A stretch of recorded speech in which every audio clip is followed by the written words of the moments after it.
একটা আদর্শ, একটা ইতিহাস। এই ইতিহাস, এই আদর্শ হাবিবের একদিনে হয় নাই। হাবিবের কিছু ভীষণ ছিল, হাবিবের কিছু মিশন ছিল। হাবিবের একটা কথা সবসময় বলতো যে আমি যদি 50 বছর বাইকে থাকি, তাকে যদি 5 বছরের ইন্টারেস্ট না করে, তাকে সেই বাইকে থাকে আমার কোনো লাভ নাই। আমি যদি 5 বছর বাইকে থাকি, সেই 5 বছর যদি 50 বছরের একটা ইন্টারেস্ট করে, সেই বাইকে তাকে আমার সামনে হবে। আর আজকে আমরা কি দেখছি, আজকে 5 বছর না 3 বছর বাকি আগামী ময়দানে আমাদের সামনে আমরা সব কিছু দেখছি।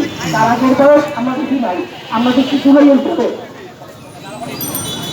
সবাই দেখছি জুলাইয়ের পরে, জুলাইয়ের পরে আমরা 1.5 বছর দেখছি। এই 1.5 বছরে সেই যে ইম্প্যাক্ট হারাই গেছে, সেই ইম্প্যাক্ট আগামী 100 বছর শেষ হওয়ার। এই যে ভাই যাকে সাধারণ কথা চিন্তা করেন, নেতা তো অনেক আসছে, নেতা অনেক গেছে, অনেক মারা গেছে। কোন নেতার জন্য আপনার বাসার মা কান্না করছে? কোন নেতার জন্য আপনার ভাই কান্না করছে? কোন নেতার জন্য আপনার বোন কান্না করছে?